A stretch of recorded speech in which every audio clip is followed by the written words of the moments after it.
Doctor Gulfaraz साहब, आपसे मेरा सवाल यही होगा कि क्यों इतने भारी भरकम बिजली के बिल हमें मौसूल हो रहे हैं। इससे कबल भी डॉलर की कीमत बढ़ी थी। अगर कसूरवार डॉलर की कीमत है तो फिर जब डॉलर की कीमत नीचे आती है तो बिजली का बिल कम क्यों नहीं मौसूल होता। बहुत सारे सवालात हैं जो मैं आपके सामने रखना चाहती हूँ, लेकिन वक्त मुख्तसर है, तो मैं आपसे ये जानना चाहूंगी क्या आवाम को फौरी रिलीफ देने का कोई सजेशन आपके पास होगा?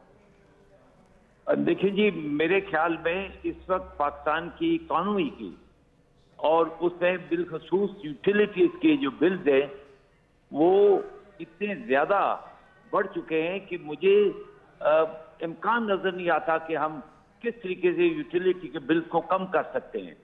ये भी मैं आपको बता दूं, जब भी यूटिलिटीज के बिल ऊपर चढ़ते हैं या बिजली हो या गैस हो, उतनी ज्यादा उसी तनासब से बिजली की चोरी या गैस की चोरी भी बढ़ती है, क्योंकि इतनी ज्यादा लोगों को जरूरत भी पड़ती है और मोटिवेशन भी होती है। तो इस वक्त जैसे आपने कहा कि क्या हम बिजली की या गैस की चोरी के ऊपर कोई काबू पा लें, अगर ये हुकूमत बिजली की चोरी और गैस की चोरी के ऊपर इस मुद्दत में 3 माह में ये चोरी को कंट्रोल कर सकती है तो इनको बहुत बड़ा क्रेडिट मिलेगा। लेकिन मेरे ख्याल में जितनी बिजली बढ़ेगी उतनी ज्यादा लोग अदा करने की बंद कर देंगे। डॉक्टर साहब, माजरत के साथ बिजली की चोरी तो अजल से एक बड़ा मसला है, फिर अब इस पर इतना शोर क्यों हो रहा है जब कीमतें बढ़ी हैं? क्या इस पर पहले नहीं काबू पाया जा सकता? अभी ये है कि जो लोग बिजली की बिल अदा कर रहे थे जी अब वो बंद करने पर आ रहे हैं, इसीलिए वो उससे पहले एहतजाज कर रहे हैं कि अब उनकी पावर से ये बिजली और गैस की कीमतें बढ़ जाएंगी और उसके बाद जब एहतजाज करेंगे, पूरे मुल्क में एहतजाज होगा और बहुत बेचैनी फैलेगी, तो फिर सारे मिलकर जो है वो बिजली की कीमत जो बिल देने से इनकार कर देंगे और मुल्क में सख्ती बहरान आ जाए।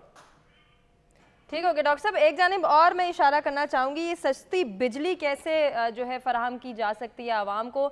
बहुत सारे जो हैं वो मसाइल उठ रहे हैं जहाँ वहाँ सजेशंस की जानिब भी हमें आना है। अगर सियासी जमातें भी एहतजाज करेंगी तो क्या आपको लगता है कि फौरी रिलीफ के बारे में सोचा जाएगा? क्योंकि अभी तक सिर्फ ऑर्डिनेंस लाने के बारे में बात हो रही है।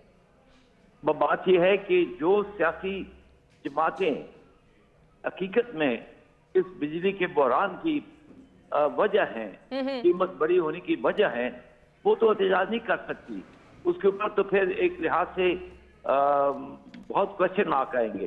पहली दूसरी मैं बात करूं कि इस वक्त चूंकि पाकिस्तान IMF के प्रोग्राम में है और IMF को पाकिस्तान की मईशत के ऊपर बहुत ज्यादा सवालिया निशान है, उनको अपने जो उन्होंने लोन आपको दिया है उसको फिड्यूशियरी रिस्क यानी उस रिस्क के ऊपर उनको बहुत खतरा है और इसलिए वो बिल्कुल आपको कोई जरा सी भी फ्लेक्सिबिलिटी नहीं देंगे कि उनके लोन के अमाउंट को खतरा हो और वो आपके ऊपर ज्यादा से ज्यादा बोझ डालते रहें। अभी देखिए कि बिजली के बिलों के ऊपर इतनी ज्यादा टैक्सेस हैं, यानी सेल टैक्स है उसके ऊपर।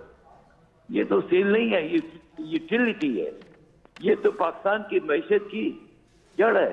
इसी से ज्यादा पैदावार होती है, चाहे वो दरी पैदावार हो, ट्यूबवेल चलते, चाहे आपकी सनती पैदावार हो, मशीनें चलती हैं, तो इसके ऊपर सेल टैक्स नहीं लग सकता। इनकी पैदावार के ऊपर सेल टैक्स लगता है। इसके ऊपर तो मेरे ख्याल में सुप्रीम कोर्ट में ये केस फौरन जाना चाहिए। ठीक हो गया डॉक्टर साहब, एक जानिब और इशारा करना चाहूंगी, जब बिजली इस्तेमाल करने के ही पैसे दे दिए तो फिर इजाफी टैक्सेस क्यों लागू किए जाते हैं? टेलीविजन का टैक्स हो या फिर मीटर के रेंट का टैक्स हो, ये हम क्यों अदा करें? ये देखिए ना, ये हुकूमत जब देखती है कि वो बिजली के बिल वसूल नहीं कर पा रही, शॉर्टफॉल हो रहा है, तो फिर मईशत को बरकरार रखने के लिए इजाफी टैक्स लगाती है, जो बिल्कुल सही नहीं है।